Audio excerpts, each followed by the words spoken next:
Tell Us About Yourself, Conversations with Game Show Contestants is produced in partnership with the Strong National Museum of Play in Rochester, New York, one of the largest history museums in the United States, and one of the leading museums serving families with highly interactive exhibits and programs.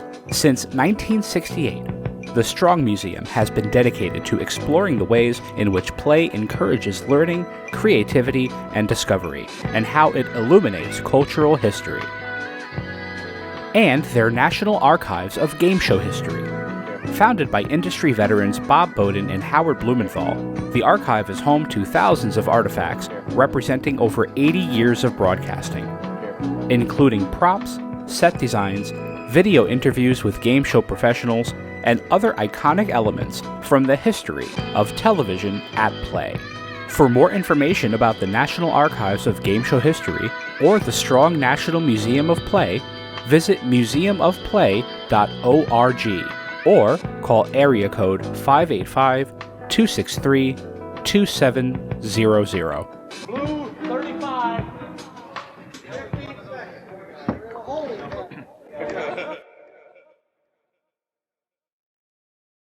I have so much banana ketchup at home. This is attacking me. It's so nice. Between my house and where we go to get groceries sometimes, there is a Filipino grocery store. So I always stop it. And Manang always looks and says, "Oh, you're back, huh?" We've been there. Yeah? We've been there. We got the good noodles over there. Yeah. Andy Saul all day. All right. It is 2:05. Shall we begin? Yeah, my stomach's bubbly. Let's do it. Uh-oh. No, we're okay. Tell us about yourself, would you? Tell us something about you. For any new viewers, won't you tell us again about yourself? We've met before, but let's meet again. Tell us about What yourself. else can you tell us about yourself? Perhaps you'd fill us in again and tell us about yourself.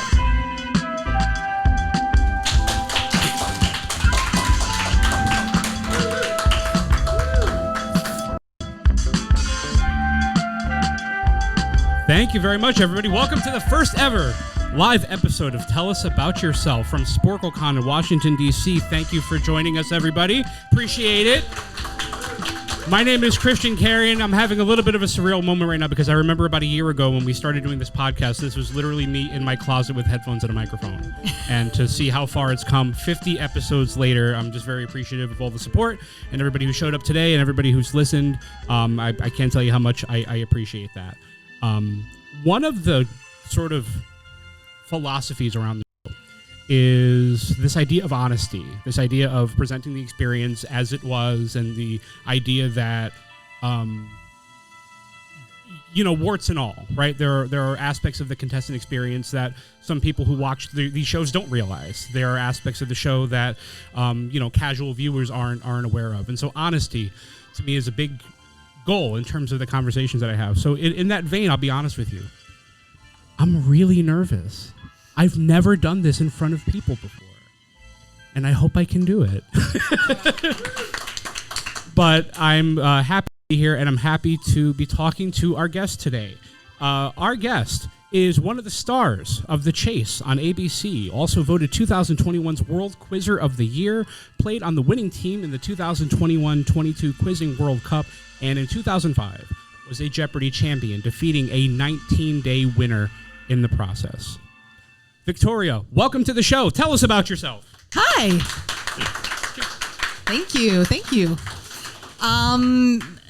No, you don't have. That's just the catchphrase that starts every episode. You don't have to do it right now. We'll edit that in. Thank you for joining me. I appreciate it. My pleasure. How are you about hearing your own voice? Would you watch yourself back? If you watch yourself back, I do, yeah. And how do you feel about how do you feel about the way you sound and the way you present yourself? Are you sort of your own worst critic in that way? I am, but I wonder if you are too. I feel like I am about the most awkward human who has ever walked the earth. So when I see myself on one of these things, the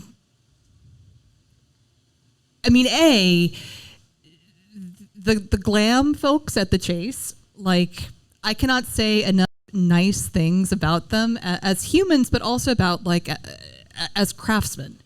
I feel like I have never looked, better or, more put together than I do on the show, which is, so in that case, it's like I'm seeing a version of me that I never see at home because I'm 95% of the time in yoga pants and a flannel shirt. Sure. Well, your role on the chase as well is one that requires a bit of, I kind of think of it like wrestling energy. You have to like turn your personality up to like this like animated sort of degree. And as somebody, as a described awkward person, I wonder how much trouble you have putting that on day after day after day. Yeah, I mean, and I'm really glad you picked up on that because I think that's something that people don't automatically notice who watch the show. Right. Like, you know, you see comments about like, oh, she's really haughty, or she's really, you know, she's really nice, she's really whatever. And we're all kind of ourselves, but not.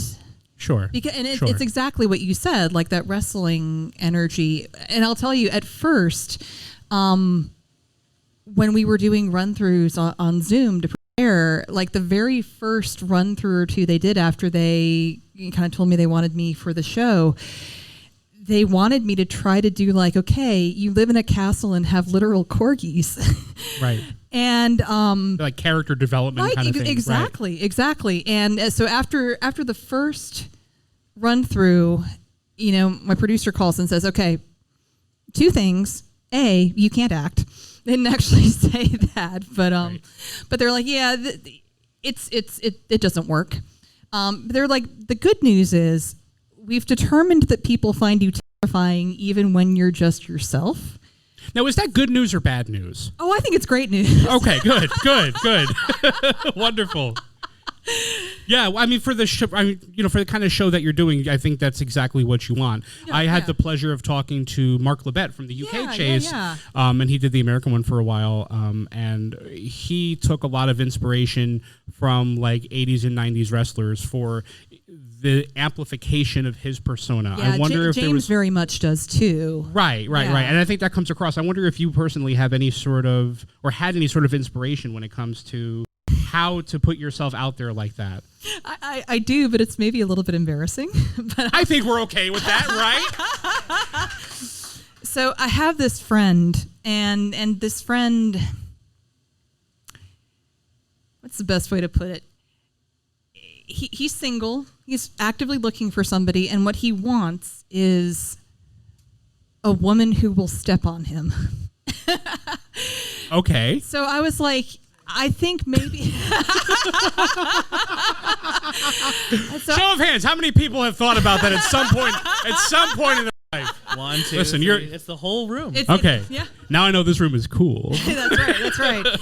So I was like, well, you know, maybe I can try to project a little bit of, I have the capacity to step on people energy. Okay. That's fun though. That feels. It is, yeah. That sounds empowering. That's how, as a self-described awkward person. Very much so. Yeah. That sounds like that's something that could be fun. That sounds like it'd be a lot of fun. It is, and it's not like nearly as far off of who I am as I live in a palace and am very fancy and have, you know, multiple small dogs. I mean, I love dogs, but right. You know, it is something that is within my capability in a way that being really haughty or really snooty, sure, not so much. Something that you could turn on and off?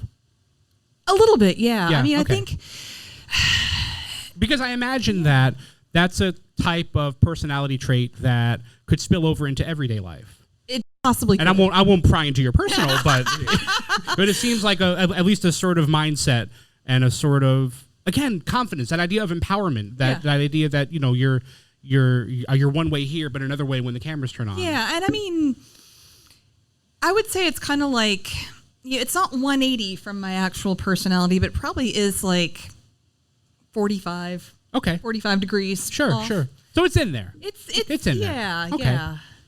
Let's go back to the beginning. One of the questions that I always start these conversations with, I always love to know what role game shows played in contestants' lives growing up.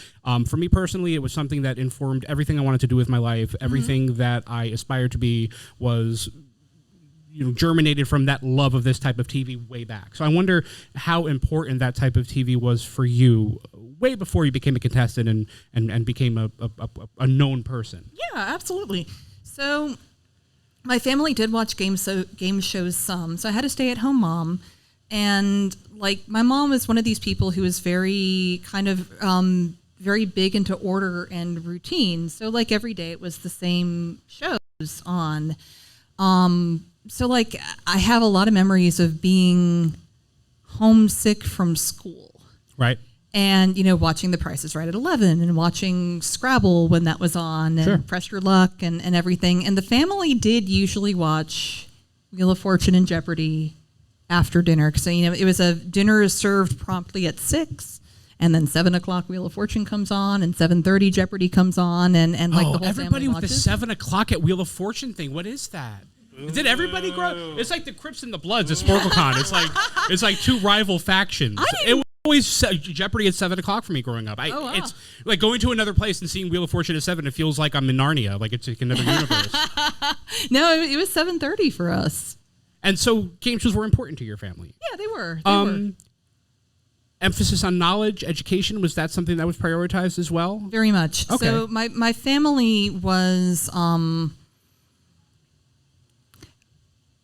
would say, emphasized competition a lot. Very big on, honorable and fair play, but be the best at something. That was very much kind of the ethos in my household growing up. So one of my older brother was mostly did that in sports. Mm-hmm. Like he was a football player. He ran track, soccer. My sister and I actually was mostly a musician growing up. So right, I saw that on Jeopardy. That's how you introduced. Yeah. Well, that's how you were introduced as a musician. Yeah. So I until I was in my late teens, I wanted to be a concert pianist. So I did do like academic competition growing up. Actually, the first game show I was ever on was Atlanta's High Q, the high school quiz bowl show. So my high school won like 10 years in a row there, and I was on a couple of those teams for that. But really, mostly at that age, I was focused on music because I wanted to be a concert pianist. I competed regionally and nationally, and spent a whole lot of time practicing. Right. Yeah. Well, so going back to the idea of shows for a minute, because I think that what I've noticed from a lot of the conversations that I've had with contestants is that there's this idea, this commonality regarding performance, where a lot of people who grew up wanting to perform, wanting to be on stage, wanting to be in plays, class clowns, things like that, tend to gravitate towards this kind of TV because it's an easy in to the stuff that that your dreams are made of, essentially. Sure. And that was the case for me as well, like being close to cameras and being in that environment. Like I just any way I could do that, I wanted to do that. When did that idea sort of originate for you? That idea that you could be on a game show? Well, first of all, what kind of game shows spoke to you as a kid growing up? I mean, your family watched a lot of stuff. You said The Price is Right, Scrabble, and Press Your Luck, which aren't, I wouldn't necessarily call them intellectual material. No, There's a little bit of stuff in there, but they're very flashy. Yeah, it was more a case of like, what is the best thing that is on during this time slot? Because it was like a household where the TV was mostly on during the day, so it was usually like the morning shows in the very beginning of the morning, and then game shows until the soap operas came on, and then the afternoon news, and then and then TV was over. And then until 7 o'clock. Well, then we went to because we didn't have the TV on during dinner. That would not have been allowed. Right. It was one of that kind of household. Sure. So when did I get the idea of being on? So I mean, probably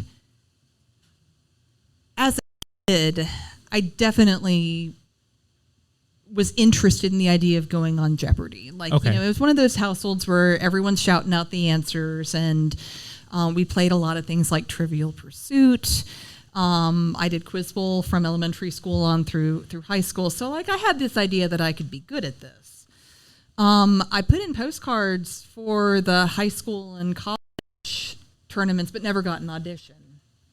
And so when was it that you finally began that process to become a contestant on Jeopardy? I mean, it was way after you were a kid watching it with your family, right? It was, yeah. So, let's see, 2004 was when I had my daughter. She was actually due on the day that Jennings lost his game to Nancy Zerg. Like, that was my daughter's due date.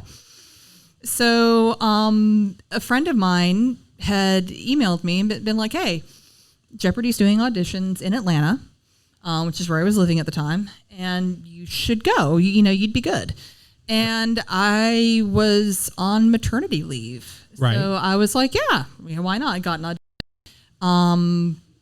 So I would have been, it was either right before or right after I turned 24. So wait a second. There is a noticeable lack of apprehension in that. Somebody just said, hey, you'd be good at that. And you just said, yeah, I would. And you just went. Yeah. When did this, again, self-described awkwardness kick in? Was that a fear at all? Like, a lot of the contestants that I talk to are worried about being in TV, especially on a show like Jeopardy. That's like so contestant focused. Like, that wasn't a worry at all? Now that you're saying this, I should have been nervous.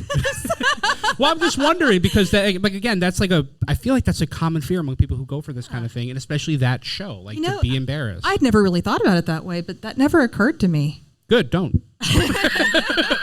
Good. Like, with the chase, it has quite a bit. Sure. But with Jeopardy, it never did, and I think maybe part of that goes back to, like you were saying, people who were very interested in performance. I was never really interested in being a character in any way, but I was on stage all the time doing music. I sang in choirs. I accompanied musical groups and did weddings and everything. So the idea of I go in front of people and just do a thing that I'm really good at, that idea had been normalized for me from day one in a lot of ways. That's good. Yeah. That's a good skill set, I think, to develop like at an early age. I mean, I do a lot of this type of thing and talking and going on shows and stuff, and I'm nervous every time. But I think it's just a natural sort of nervousness. I think people are just naturally sort of apprehensive to put themselves out. I wonder if you, and I think I have, to a certain degree, I wonder if you've developed any skills growing up as somebody who was doing a lot of performing that would calm you down, that would make you less nervous if you were nervous for a performance. What did you do for yourself to like bring yourself back down to that level that you could I was rarely nervous for what you'd call kind of regular performances. Okay. So like by the time I was done with high school, being in front of a few hundred people and just doing a thing was very normal to me. I did sometimes get nervous for especially like really big competitions. I would try to kind of, the deep breathing and everything to try to just kind of slow myself down. With music, there was always a risk that I would get nervous. I'd play too fast. Sure. And kind of get a little bit ahead of myself that way. That's a common thing. Whether it's music or it's even just like speech, people talk too fast and they perform too fast, and that's just like a natural thing. And maybe it's just like that sort of natural inclination to just like get it over with, like hurry up, do your thing and go. I think it's your heart racing. I think that's a lot of it. What do you mean? Well, like if your heart is really just kind of pounding when you're doing something, it's kind of like you've got a metronome that's going faster than it normally does. I think it just makes everything speed up. That's always been my hypothesis about it. Just kind of performing according to your inner clock. Honey, Yeah. I hear you. Interesting. And so tell me about when you found out you were going to make it on Jeopardy. I mean, the process is fabled at this point. There's the first test and the second test and the mock game and the pool, and you get picked. Tell me, if you remember, which I'm sure you do, where you were, how you found out about it, what your reaction was to that news. Yeah. So this actually, and my husband's over here. He knows where this is going. So my husband took the call. Okay. And he saw that it was an unfamiliar area code, and he assumed it was a telemarketer. So when they called to ask for me, He's like, I'm sorry, she's not available. Can I take a message? And they're like, oh, it's Jeopardy. And she's like, I think I hear her coming in right now. As a matter of fact. Yeah. And they were like, oh, no, don't worry about it. We don't want to rush, just, we'll call back. So they called later that night, or I don't know if I called them or if they called. I don't remember, but it was one of the two. So it would have been in. Well, it probably would have been in June of the year I taped. I taped in July. I probably found out beginning of June. And this was a really weird time in our life. And the reason is, so we had this young baby. And while I was on maternity leave, my husband had taken a job out of state. Okay. So he was in process of moving from Atlanta to Pittsburgh when I got the call. Sure. And he had been kind of doing this thing where for a couple months he was a couple weeks home and then a couple weeks there. And then by the time I taped, he was 100% in Pittsburgh and I was just home with the baby. So I left her for the first time to tape, for more than an hour or two to go and tape Jeopardy. Nerve-wracking. Wow. Honestly, that was my biggest source of nerves going in. Was I was not okay about leaving my daughter. So I was there in LA for as short a time as I could possibly manage. Sure. I took an evening flight in and then a red eye back. Wow. So I was there for probably 30 hours. Well, nerve-wracking too, especially in the context of all the paper shuffling that has to happen in order to make a trip to Jeopardy happen, because they don't get you there. You have to get yourself there. Yeah. So, organizing the logistics of it, I can imagine that all that pressure is sort of magnified by the circumstances that you're describing. Yeah. Yeah. So I did go with my sister. So Right. she, I expect she booked the hotel and everything. So that probably made things a little bit easier. But yeah, figuring out, can Phil come down to look after Nora for a couple days? And then when that didn't work, can my parents do it? That was very hectic. I can imagine. Yeah. So my co-executive producer, Cory Anotado, which, by the way, Cory helped set all this up. He's been my trusted producer for all 50 episodes of this show so far. Cory was on Jeopardy a couple years ago, and he had he ran into the circumstances of what I refer to as being thrown into the wood chipper. You kind of arrived to the show, and there was somebody who had won game after game after game after game, and you were just sort of next in line for that. Getting ready to get eaten up and spit out, yeah. Right. And so from what I understand, that is, well, tell me how that feels to be thrown into that. Yeah. So I'll be honest, I started the entire journey of me being on Jeopardy just telling my close friends, I don't expect to win. I'm going to do my best. I'm going to have the best time in the world, but I make no qualms that I have as much knowledge as what a Jeopardy champ should have. Sure, and then getting on the show is the prize in and of itself. Exactly, right? Exactly. So I went in very lackadaisically, and then when I heard, at the start of the show or at the start of the tape day, when they say, they start to do the briefings, and then they say, "Oh, Amy, I know you've heard this already." And then they say, Amy is our champion. She's won over $1 million. I just kind of did this. I leaned back and I just started to slouch a little bit and just get settled into the knowledge that, nah, it's not my day. Right. But it didn't really bother me too much because I knew I didn't have any grand illusions of being a super duper Jeopardy champion. Sure. And, the thought processes running through my head were this is going to be fun. What if she sets a record on that day? I'm there. Right. What if I do beat her? That would be cool too. So for me, someone who, and I might be different than most people because this is not my first rodeo at the time. So I'm just happy to be there, having the best day of my life. And, it just made the story better for me, and I realized that, and that's probably from experience. Sure, that you're there for something sort of notable. Exactly. And so, Victoria, when you had your opportunity to appear on Jeopardy, we're up against, at that point, a 19-day champion, David Madden. Tell me what that feeling was, if you remember that feeling in particular. Yeah. Or was there a feeling? Did you go into it saying, kind of like Cory was saying, that there's this person who's won and won and won and won again. I don't know that I have a chance, but we'll just have some fun. How did you feel about entering into those circumstances? So I was in the very rare position of, because my tape date was the second one after they came back from summer break, I'd actually seen him on TV. Oh, okay. He was airing around the time that I taped. Right. And I will say that my parents were not fans. Sure. So, I going forward, I can say that like I called my dad that night. My dad cackled. That's amazing. What about him were they not a fan of? Was it just one of those? I think just demeanor. You know the way people are. Yeah, sometimes. Jeopardy has those kinds of ebbs and flows. Exactly. Yeah. Like they I think they really liked people who were maybe a little bit more, in terms of what kind of contestants did they really like.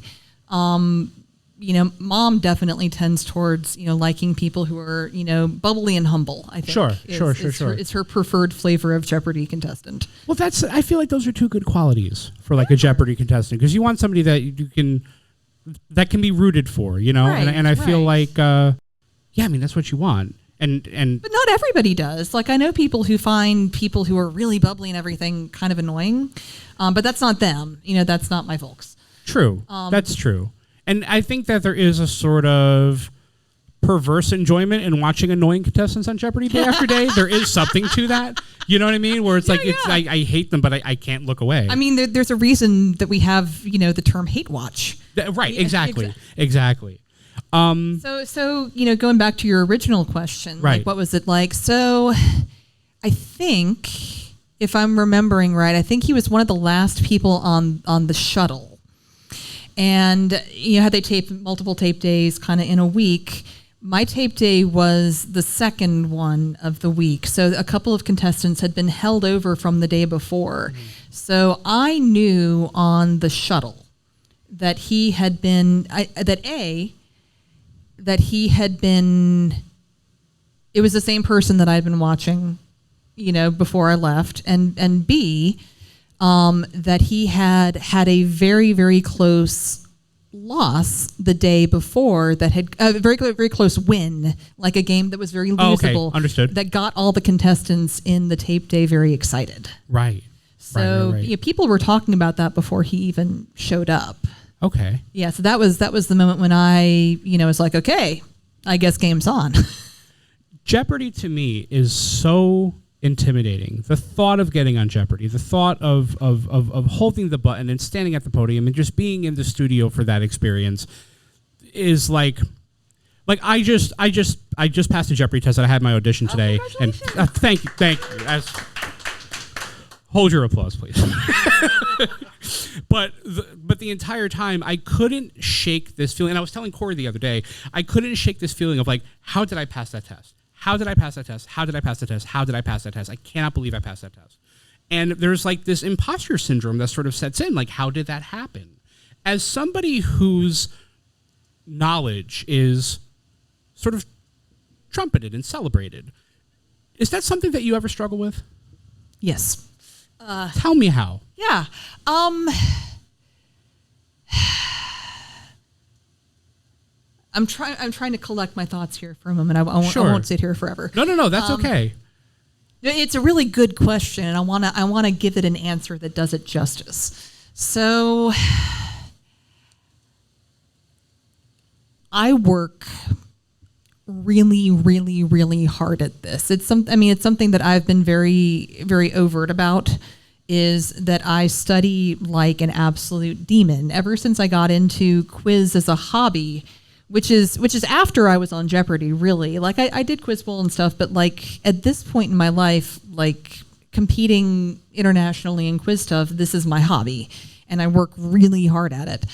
And the more you learn, the biggest thing you learn is how much you don't know. Right. It's like every new thing I learn about opens up, 5 or 6 more that are worth knowing about that I don't. So I'm always very conscious that, you cannot fill in all the gaps in your knowledge. Even with something like Jeopardy, where, people are like, it's studyable because there are things that come up over and over and over again. I don't think it's possible to say, I'm going to know 100% of what's on this show 100% of the time, no matter how good you are. And if you have a day where things just don't hit you, when you're in public, that's kind of a referendum on, are you good? Right. And that's, that's a pretty heavy thing. Oh, sure. Yeah. Well, I found while I was studying for Jeopardy, the biggest worry that I had was if I didn't know something, that's of course what's going to come up. That's of course what's going to be on the test. And so once that list gets bigger and bigger and bigger, because once you start sort of gathering all the things you don't know, it could be a formidable sort of list, and you realize like, oh my God, I don't know anything. You know what I mean? It's that feeling of like how, it's like I didn't realize until I was studying for Jeopardy just how little I knew about movies. Right. Like, I because it was not ever a thing I had to really think about much. I would just miss all the pink questions in Trivial Pursuit and go on with my life. Sure. But, while studying for Jeopardy, I was like, I don't know who directed like anything. Right. Famous actors, whatever. I'm not a big movie watcher, so. In your experience, is there a way to study things like film without watching all the movies? Yeah. When in fact, it would be really hard to become a great film quiz player by watching all the movies. Like you would have to be very, very devoted to it and probably watch like a movie or two almost every day. Right. And I am now considered a pretty elite film player academically, and I still don't watch very many movies and fall asleep, during like half of the ones I do attempt to watch. No matter how much I'm enjoying a movie, I can fall asleep in the middle. Right. And same. I'm the same way. So, I mean, for film specifically, there's a whole lot of list knowledge. Like if here's a movie, here's the, 1 to 3 top line stars, here's the director, here's a 1-line synopsis of the plot. That will get you 90% of questions that will come up about all but the kind of most famous movies. And then the rest of it you just patch up by writing by people who love movies. Sure. Yeah. Sure. And I guess you could extend that to other areas of study as well. I mean, geography comes to mind, and capitals, and all the stuff that Jeopardy seems to ask about on a pretty regular basis. Yeah, with Jeopardy, geography is very listy. Right. So you won. So I won. You won your game, and you defeated David again after a 19-day run.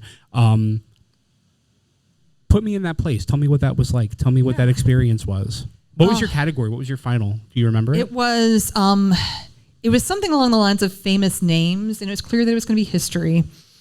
And they had told us, we want you to be very specific with your answer. And that's all the information they gave us before Final Jeopardy. Okay. So I think they wanted to it was something off like camera they say this. Off camera they said that. Right. Yeah, and it was and they had said like this person, Pope, I think it was like a pope had the title of Pontifex Maximus. 2,000 years prior, this person had the same title. Okay. I believe it was something very close to that. Right. And the answer was Julius Caesar. Mm-hmm.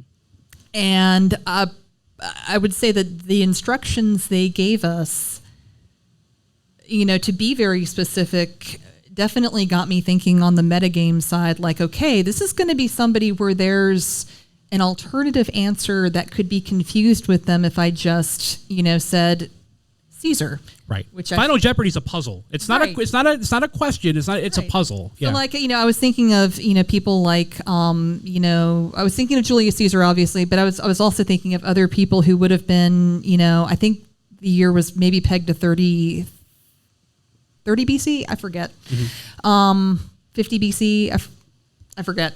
But I was thinking of other people like in the first triumvirate or something. And I was like, well, most of those you can't confuse with somebody else, but Julius Caesar you could if you just said Caesar. So that's the way I went. Right. And tell me again what you won as a result of your time on Jeopardy. It was about 23 $1,000.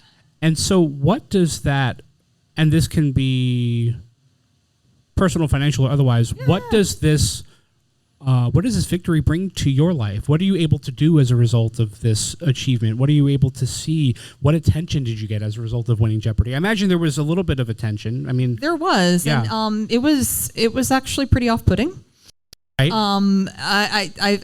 You mentioned in other places that I actually got a death threat against my daughter, who was 9 months old at the time. So like we filed a police report and everything. Oh, that's horrible. I'm so sorry about that. Yeah, no, I mean, it's obviously quite far in the past. She started college now. So yeah, sure. But it's still, that's very unfortunate. It was very distressing. Right. Most of the attention I got from it was, I don't think it's anything like what people go through now. Oh no, with Twitter and right, being exactly, able to like gauge everyone's live reactions. Right, exactly. So I mean, I think that if it had happened 10 years later, it would have been a very different experience for me. But 2005, it was, it was mostly just a flurry of, stress here, but other, excitement. Right. I had some people that I had kind of lost touch with who, were like, I saw you. This was very exciting. Got back in touch with some folks. It was very cool. Right. And then it just kind of passed after that. If I imagine. Mostly, yeah. I'm not exactly somebody who craves attention. Right. I like having my nice, quiet life. Sure. But I mean, there had to have been a part of that felt pretty neat. Oh, it was super exciting. Yeah, for sure. Yeah. I mean, so like, it was really cool to have, so many people that I, liked and respected get in touch with me and everything. And certainly people I think there was still an active board that Sony ran, the Jeopardy forums there. So people were very excited there. But, I would say mostly a flurry of just big excitement because at the time, David had the second longest streak in Jeopardy history. So it was a very big deal. Right. But after a few weeks or so. Not in any rush to stay in there and kind of get back to your regular life. Yeah, I understand. Is there a direct path between your time on Jeopardy and the invitation to participate in the chase? How much did that experience factor in to the idea that you could be a character on this show? Because I know you have done other quizzing stuff in the interim, have, yeah. But I wonder. So I wonder if that was brought up at all in that conversation. I would say not a ton. Right. I don't know whether me having been on Jeopardy was a factor, and if so, pro or con in terms of casting for the chase. They've never really said anything to me one way or the other about was being a Jeopardy giant killer something that they were thinking about in terms of casting. I will say that even if they wanted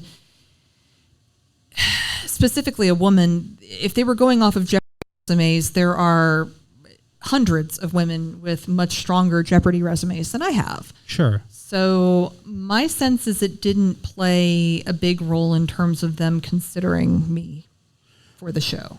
In your estimation, was there anything about you other than your quizzing ability that made you stand out as a potential chaser? Ooh. I think you would have to ask the producers and not me. My impression when they first got in touch with me was like, okay, I'll talk to them, but I didn't think there was any reason that they would, go with me ultimately. Right. I figured it would likely be either Pam Mueller or Muffy Morocco, who I know you've talked to. Right. Oh, she was a delight. Absolutely. Yes. Yeah. But I figured it would be somebody who both has the quizzing chops and also here's a TV resume that we can point to when we're saying, why did we choose this person? Right. I would love to know more about the way that you prepare for the chase from a studying standpoint. How do you keep yourself sharp? Yeah. Yeah. So I play a lot of competitive quiz. Some of that's online, some of it's in person. Only some of it is, I would say, really relevant to American TV game show stuff. Right. The big reason being that just every competition has its own collection of things that are kind of in range. Jeopardy is going to ask you a lot of, Americana. They're going to ask you a lot of, a friend of mine is preparing for the Tournament of Champions right now, and we kind of describe it as like mid-brow NPR. Sure. The Chase is more pop culture-y than Jeopardy. So there's, it's interlocking Venn diagrams. And then a lot of the stuff I do is just way out here. Like, they're just not going to ask me about, like, what's the national dish of Uzbekistan? Right. It is plov. There we go. Yeah. But the other stuff I do absolutely will. So, Right. It's I use a flashcard app called Anki. And I do about, it really depends on what I'm preparing for and various other factors, burnout being a big one. Yeah. But in general, I probably do between 1 and 3 hours a day doing that. What do you do when you're burnt out? What other activities provide that sort of solace for you when you're tired of studying and you're tired of answering stuff? Yeah, I mean, I am. I think my husband has described me before as kind of a weaponized executive function machine. So I usually do just kind of power through, but I cut back. I try to exercise most days. I'm not one of these people who gets a endorphin buzz from I'm so jealous of people who do. Right. That Yeah. they get that like pleasure from. Yeah, like you run and it makes you feel good. No, I'm like, I run and it makes me want to die. Exercise is horrible. Yeah. And I'll say that on record. Exercise is a terrible thing to do, and I don't think anyone should do it. Same. I'm on record there too. There we go. So 3 out of 3. That's analysts right. agree. Don't exercise. In fact, I'm actually kind of rehabbing an injury this week because I fell off a rock climbing wall. Oh, on no. Sunday. Oh, I'm so okay, sorry. but I hurt my knee. Right. So I do try to exercise most days because I feel like I don't like it while I'm doing it, but I feel like having done it is pretty good for me. Sure. So I try to do like yoga and like rock climbing now and some rowing, cooking. Mm-hmm. We were talking about this before we started, but I love cooking. Right. So if I'm, really just in a mood where I will get something really, really elaborate and try a new recipe. I read a huge amount. Yeah. So like most days I'm in the bathtub for an hour with a book, and like you can actually tell how well my life is going by the size of the stack of books next to the bathtub. Oh, that's handy. Yeah, because if it's really high, that means that I have had enough time to take an hour out most days and Sure. sit and read. And if it's short, that means that I'm rushing around and like popping in for a shower for 10 minutes. Right. Yeah. You ever meditate? A friend of mine's trying to get me to try, so I'm trying this app called Healthy Minds. Okay. But I just started doing it. I do. I You like started it? a few years ago. I do like it. And how do I describe this? The way you're describing your studying regimen and what you do to relax and reading, it sounds like there are a lot of words up here.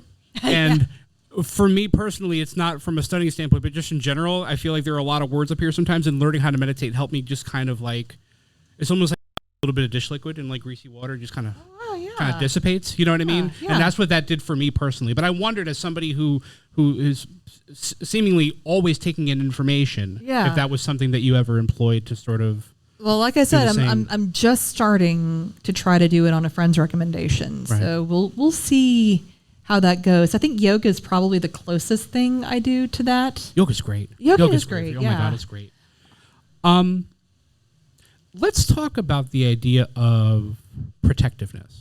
So like you had mentioned, I had the pleasure of talking to Muffy Morocco a few weeks ago, and she is one of the experts on masterminds, and she had mentioned this idea that she has an elevated level of empathy for the people who face her on that show, because, and I remember her words, she said it's not your everyday.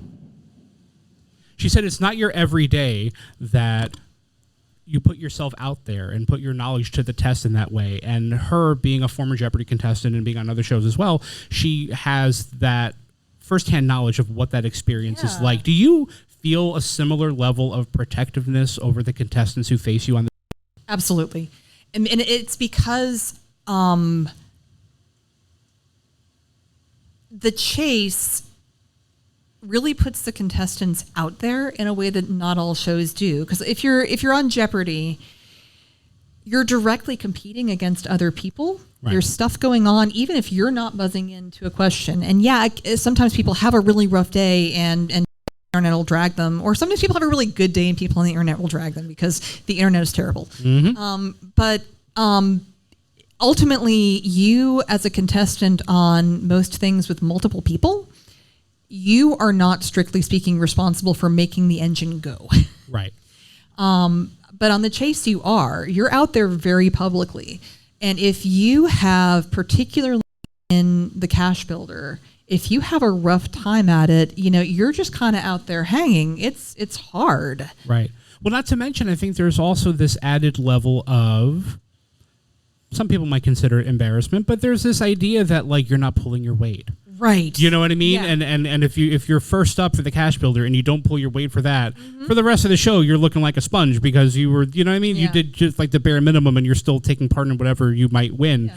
Well, it's almost never the case. In general, you are always better off with an extra person getting home, even if they don't have, even if they're not adding much to the bank. Don't I know it?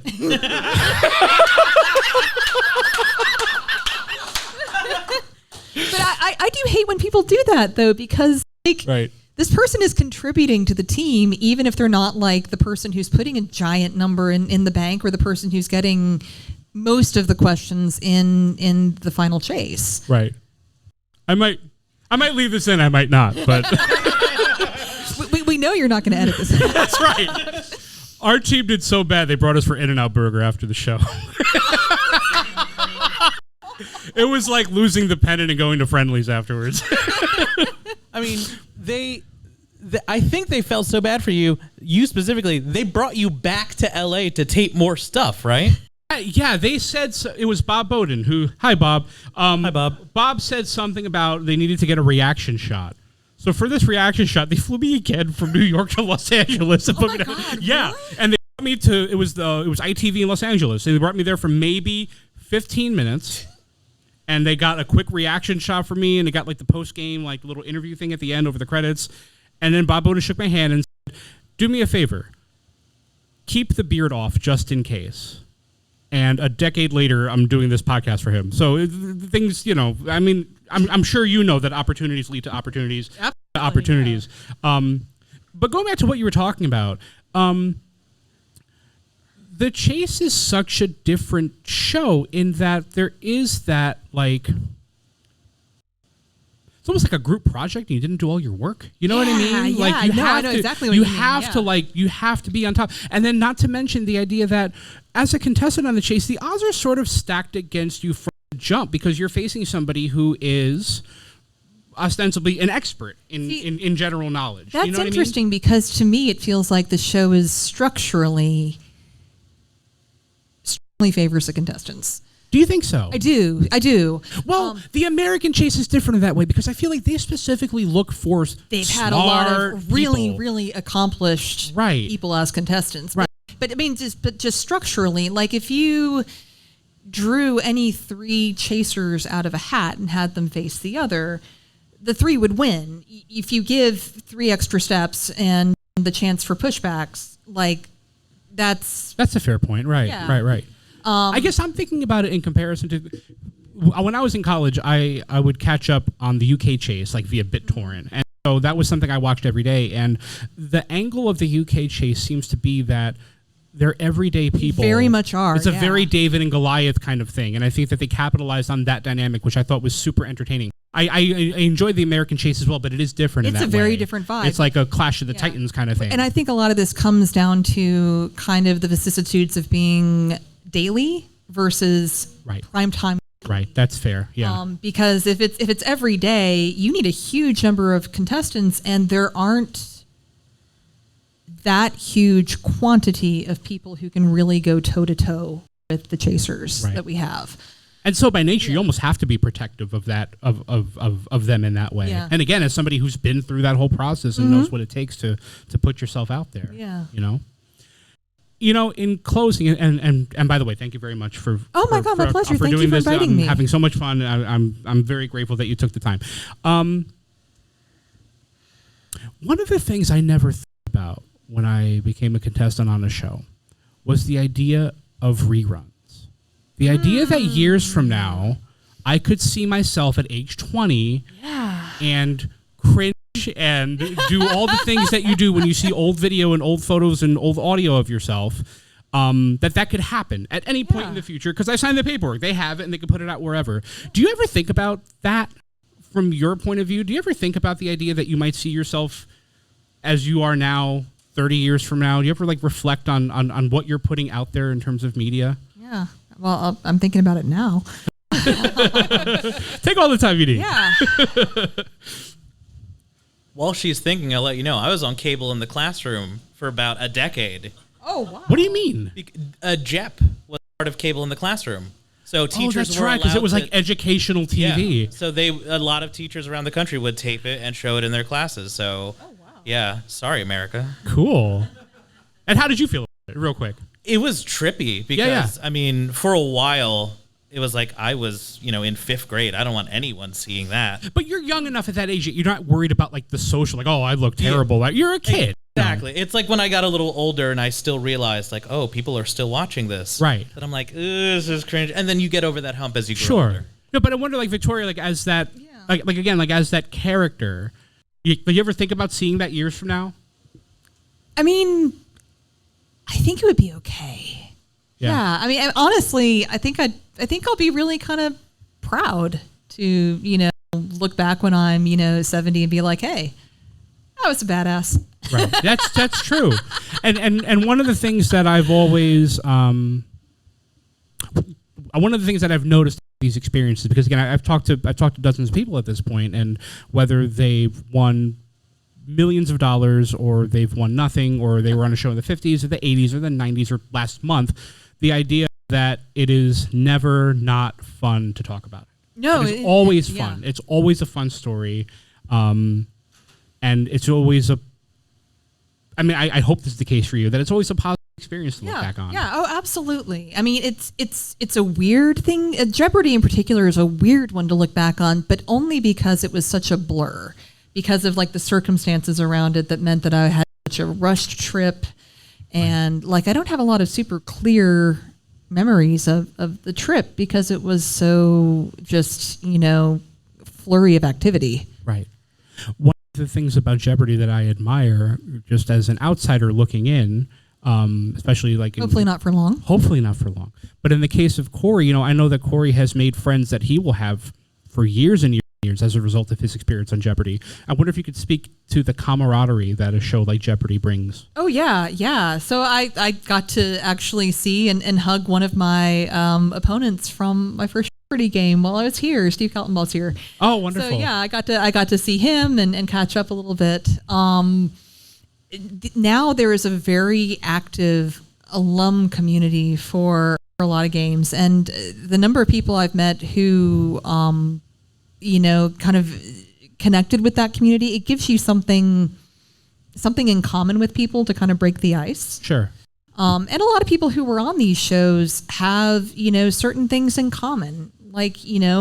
I'm way more likely to find somebody that I can share a book recommendation with, out of these groups, because it's a lot of people who grew up as nerdy kids like me. Sure. It's a shared positive experience. Absolutely, yeah. Victoria, thank you so much for having this conversation. Thank you for having me. It was so much fun. Thank you very much. And now, this is the part of the show where I have to remember my outro. I told you to write it. I don't need it. I don't know. Wait. All right, here we go. Wait. Wait for the... Right there. Tell us about yourself. Conversations with Game Show Contestants is produced, edited, and hosted by me, Christian Carrion, from my studio, typically in beautiful downtown Lancaster City, Pennsylvania. Co-executive producer, Cory Anotado. Researcher, Chuck Donegan. This has been a production of BuzzerBlog, the most popular game show website in the world. in conjunction with the National Archives of Game Show History at the Strong National Museum of Play in Rochester, New York. For more information, visit museumofplay.org. Thank you for listening. I'm Christian Carrion. Good night. Thank you, everybody. Thank you very much. Thank you again. So much fun. Thank you. Can you stay a second?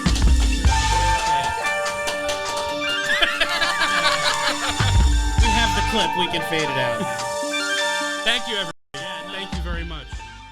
Tell Us About Yourself, Conversations with Game Show Contestants is produced in partnership with the Strong National Museum of Play in Rochester, New York, one of the largest history museums in the United States and one of the leading museums serving families with highly interactive exhibits and programs.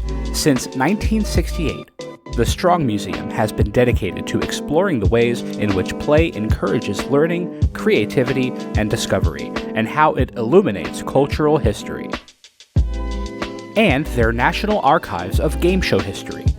Founded by industry veterans Bob Bowden and Howard Blumenthal, the archive is home to thousands of artifacts representing over 80 years of broadcasting, including props, set designs, video interviews with game show professionals, and other iconic elements from the history of television at play.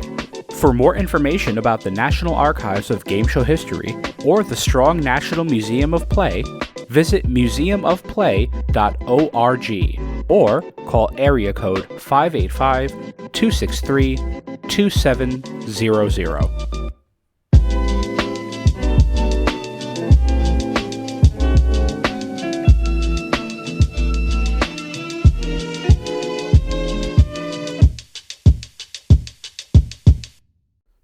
Hey everyone, this is Christian Carrion. Thank you so much for listening to our first ever live episode of Tell Us About Yourself. We are incredibly proud of the way it came out. We're proud of the reception that it got at SporcleCon in front of that live audience, and we are incredibly grateful that you've been listening to our show for 50 episodes.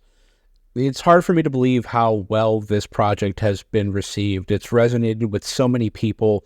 And when I first had the idea to do the show back in October of last year, I brought it before the group at the Strong Museum in a Zoom meeting where we talked about how BuzzerBlog could be of assistance in promoting the National Archives of Game Show History as the word was getting out about that project, and to see how far this project has come in that time has been a great source of inspiration for me. This is one of the most creatively fulfilling things I've ever done, and I am excited to bring you more.